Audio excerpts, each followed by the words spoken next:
नमस्कार, बहुत स्वागत है आपका न्यूज स्टेट पंजाब हरियाणा हिमाचल के खास और लोकप्रिय शो हरियाणा की पंचायत में। मैं हूं आपके साथ सिमरन कौर। हरियाणा की पंचायत में हम आपके मुद्दे और सरोकारों को बेबाकी के साथ रखेंगे और आपकी समस्याओं से सियासतदानों को रूबरू करवाएंगे और आपकी हर एक समस्या का समाधान निकालेंगे। तो आइए हरियाणा की पंचायत की शुरुआत करते हैं।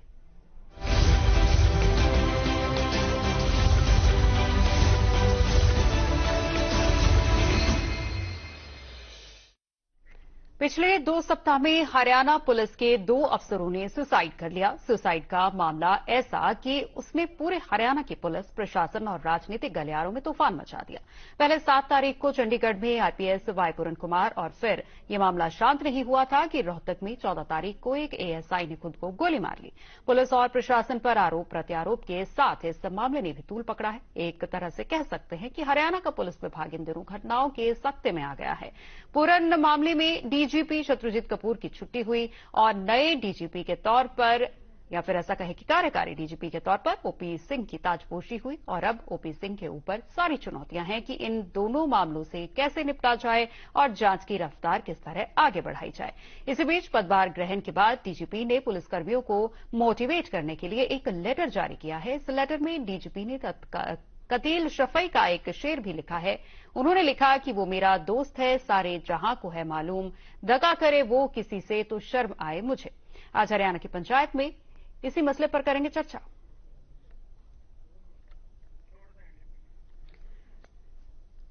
तो बीते दिनों मरहूम आईपीएस वाई पूरन कुमार का जहां अंतिम संस्कार किया गया, वहीं रोहतक में एएसआई संदीप का भी उनकी परिवार की रजामंदी के बाद अंतिम संस्कार किया गया। दोनों की पोस्टमार्टम भी करवाई गई और मामले की जांच आगे बढ़ती हुई नजर आ रही है। तो डीजीपी रोहतक पहुंचे थे। रोहतक में उन्होंने क्या कुछ कहा, आपको सुनाते हैं, फिर हरियाणा की पंचायत शुरू करते हैं। 2 जाने गई है और हम इससे व्यथित हैं। दोनों हमारे सहयोगी थे, सहकर्मी थे। तो हम आगे सोच रहे हैं कि क्या करें कि ये स्थिति ना बने। एक बात पर हम बहुत गंभीरता से विचार कर रहे हैं। जो ऑफिसर वाइफ्स एसोसिएशन का इंस्टीट्यूट है, आर्मी में काफी ज्यादा है, बाकी स्टेट पुलिस में है, हमारे यहाँ भी है, तो उसको हम और मजबूत करें। तो हमारा पुलिस से 70,000 के पुलिसकर्मी हैं, उनकी फैमिली में भी 70,000 महिलाएं हैं, उनके 2-2 बच्चे भी रख लें तो 1,40,000 हो गए। तो हमारा जो काम है वो हमारे पुलिसकर्मी सहयोगी तक ही सीमित नहीं है। उनके घर में जो 2-3-4 और आदमी हैं वो भी हमारे दायरे में। हम सोचते हैं कि कैसे करें कि इनका लिविंग एनवायरनमेंट अच्छा हो, पारिवारिक माहौल अच्छा हो, जिससे कि जो काम के दौरान जो कुछ टेंशन या तनाव या स्ट्रेस होता है तो फैमिली एक शॉक ऑब्जर्वर की तरह काम करे। तो उस पर हम काफी गंभीरता से विचार कर रहे हैं और उस पर बिल्कुल ही बहुत काइंड ऑफ की उस पर लगेंगे, जिससे कि कोई आदमी बिल्कुल ही कोई मुश्किलें आती रहती है, उसकी वजह से अपनी जान लेने वाली स्थिति तक ना जाए और एक उनका मानसिक संतुलन इस तरह से रहे कि वो बड़े से बड़े चुनौतियों का मुकाबला कर सके। क्योंकि पुलिस में तो चुनौतियों का ही काम।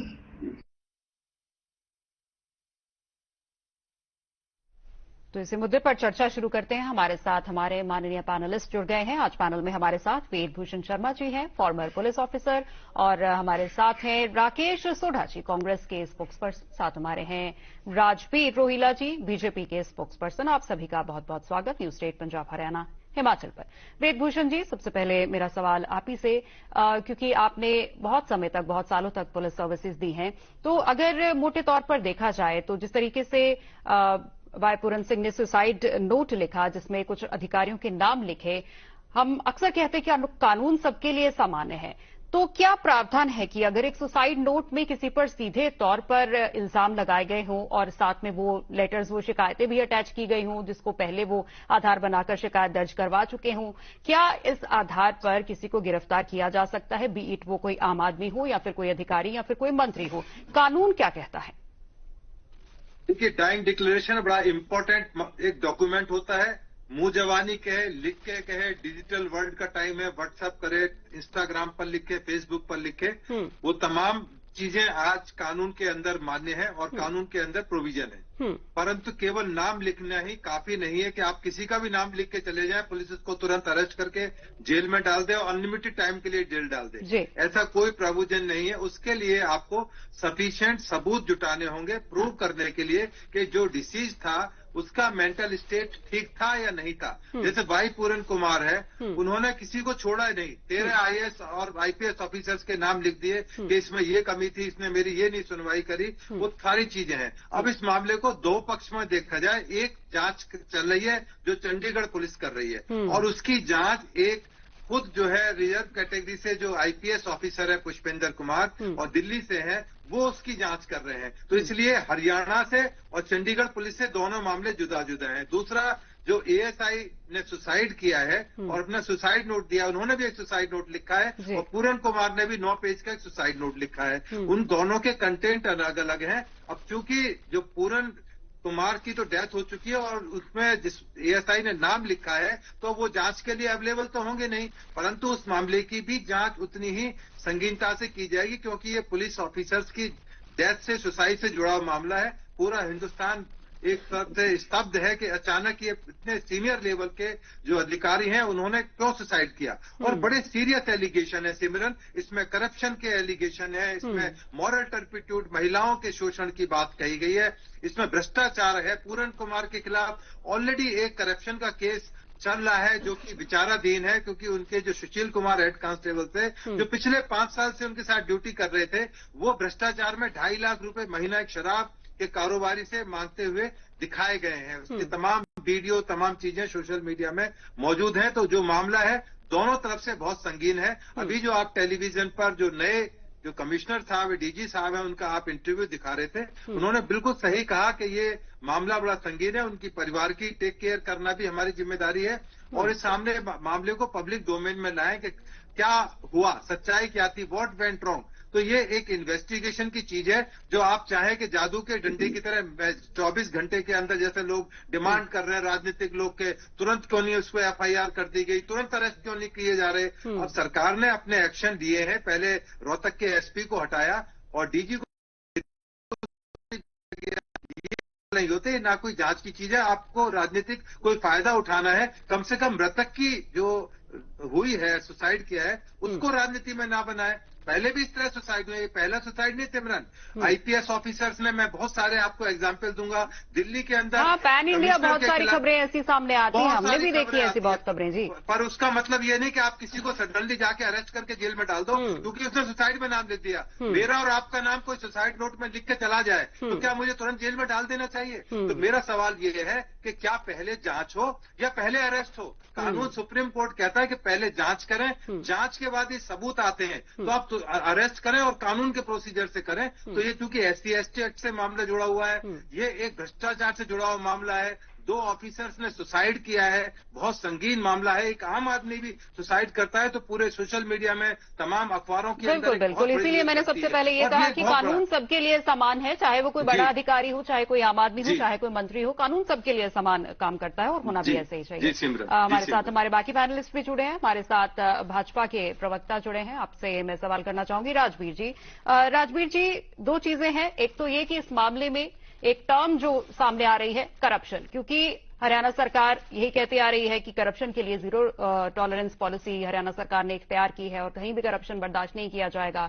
जो भी करप्शन में संलिप्त है उस अधिकारी की तुरंत छुट्टी कर दी जाती है। लेकिन जिस तरीके से पहले आईपीएस वाई पूरन की सुसाइड का मामला हो या फिर एएसआई संदीप की सुसाइड का मामला हो, करप्शन जो वर्ड है वो तंत्र में दोनों ने इसकी बात कही है। दूसरी बात यह कि ये भी आरोप सरकार पर लग रहे हैं कि चाहे वो डीजीपी शत्रुजीत हो या फिर कुछ और अधिकारी, सरकार लगातार उनको बचाने की कोशिश कर रही है, इसीलिए कार्रवाई में देरी।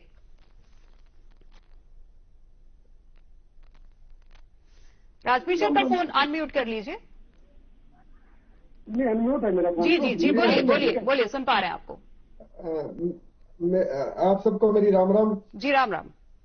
भारतीय जनता पार्टी की जो सरकार है वो ना किसी को फंसाती है ना किसी को बचाती है। जो साक्ष्य, जो तथ्य जो सामने आएंगे उन्हीं के आधार पर कार्रवाई होगी। और ये जो सुसाइड हुए, ये बड़ी दुखद घटना, और ये इसने पूरे हरियाणा को झकझोर के रख दिया।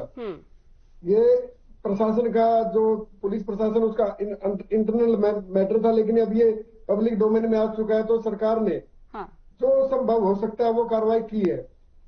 अभी जो वाई पूर्ण सिंह जी के परिवार ने जो डिमांड की थी, भाई इनके खिलाफ पर्चे दर्ज किए जाए, इनको ऑफ एयर किया जाए, तो बिजरानिया जी को पैदल कर दिया सरकार ने और शत्रुजीत कपूर जी को छुट्टी पे भेज दिया। ये उस परिवार की डिमांड थी, तो उस परिवार ने अगले अग्रिम कार्रवाई के लिए जो परिवार चाहेगा वो करेंगे।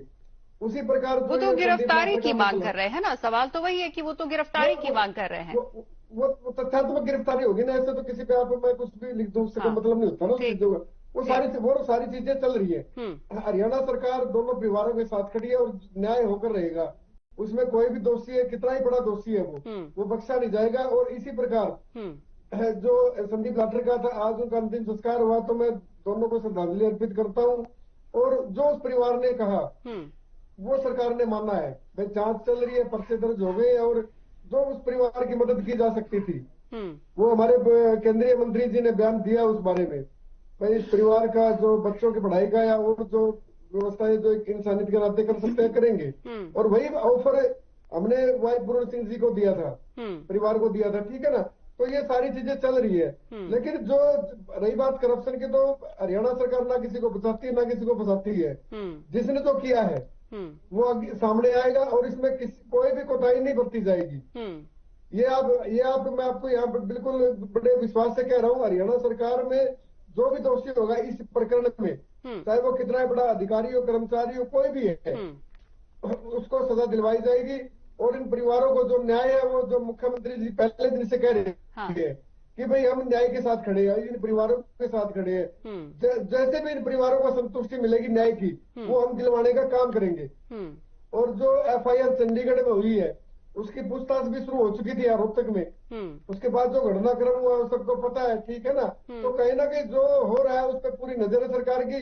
और मुख्यमंत्री जी और हमारा जो अन्य जो मंत्रीगण हमारे, वो सभी इसमें शामिल है। सभी बार बार परिवारों से मिल रहे हैं। कल भी हमारे महिपाल राणा जी, मुख्यमंत्री जी और अन्य आज भी हमारे जो विधायकगण है वो सारे ठीक है। आपने कहा कि मिल रहे हैं, मुलाकात कर रहे हैं, लेकिन ये भी खबरें सामने आ रही है कि इन मुलाकातों के जरिए दबाव बनाने की भी कोशिश की जा रही है।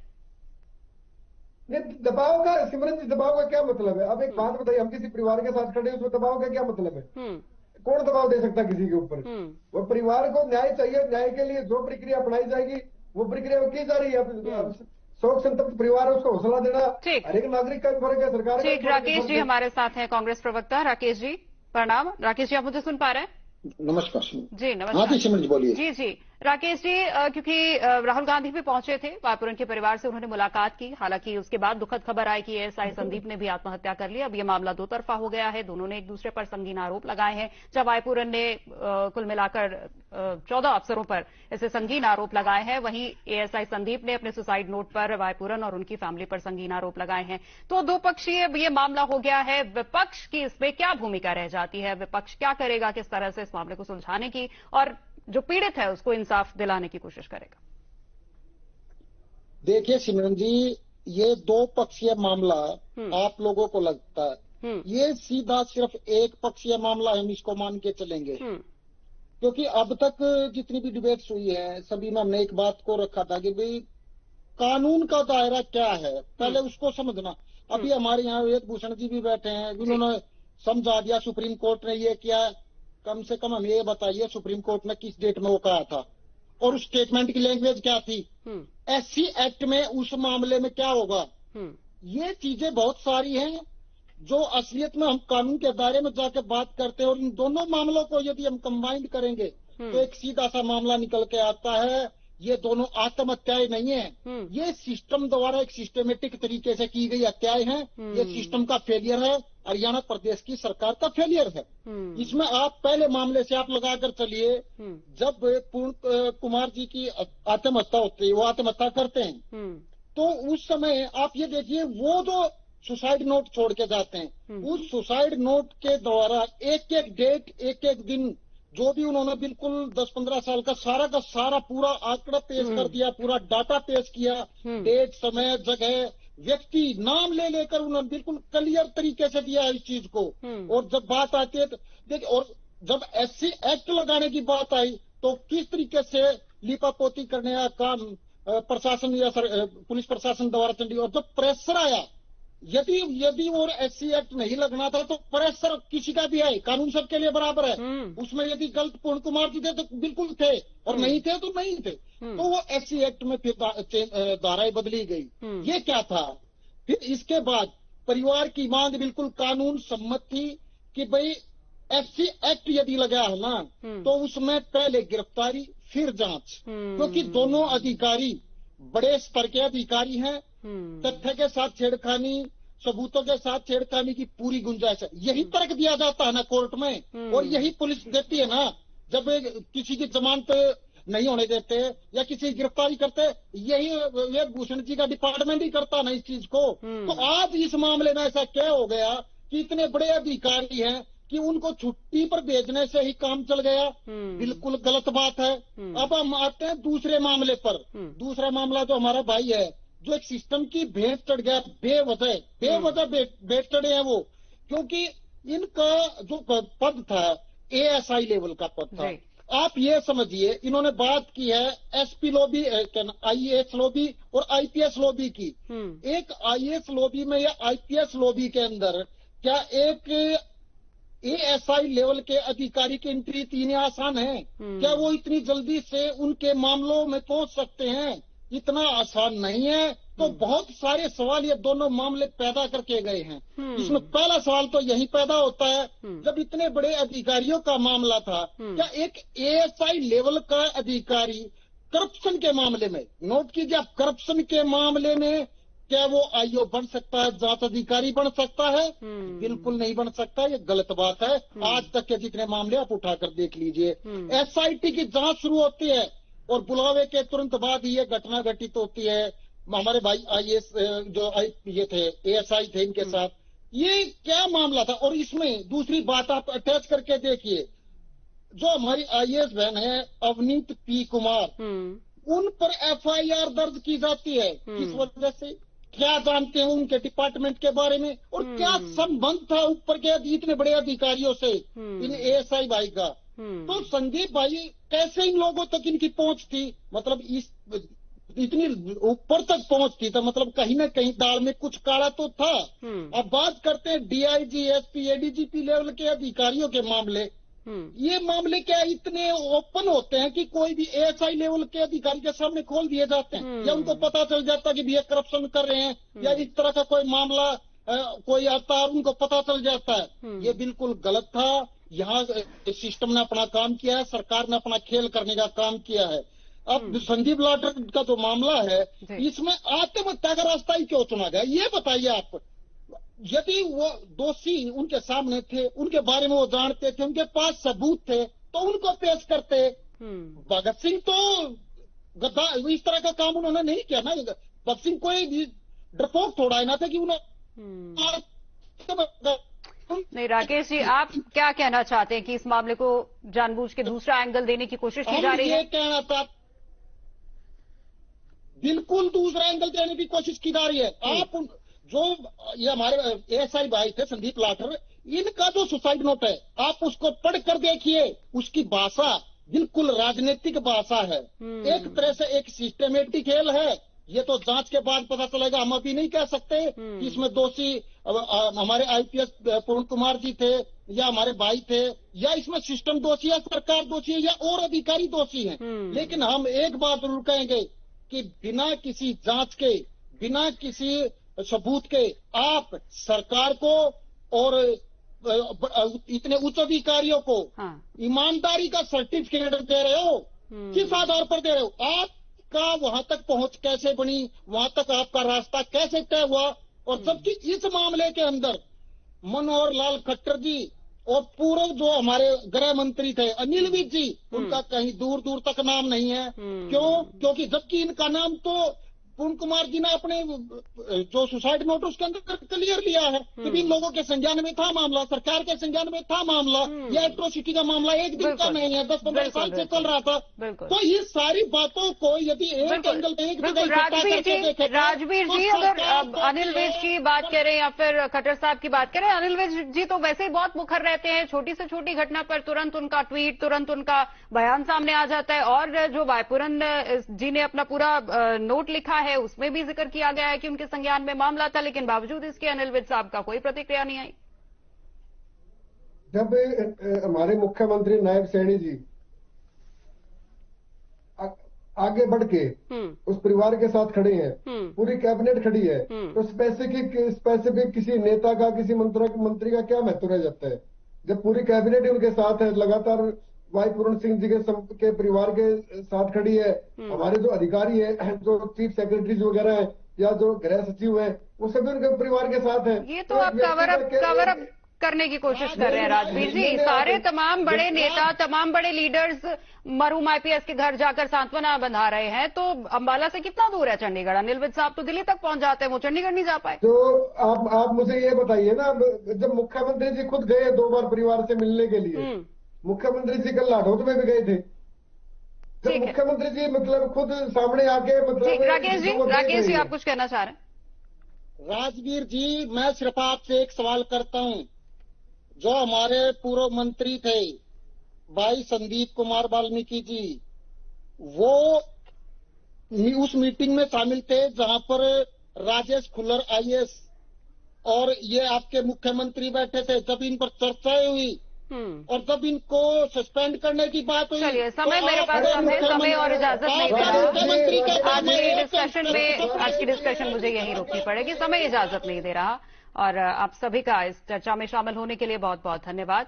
और इस मामले में अब देखना होगा कि अगला रुख क्या होगा, क्योंकि नए जो डीजीपी हरियाणा के बने हैं उन पर एक बड़ी चुनौती है, इस मामले को किस तरीके से सुलझाया जाएगा। हरियाणा की पंचायत में फिलहाल इतना ही, हमें दीजिए इजाजत, नमस्कार।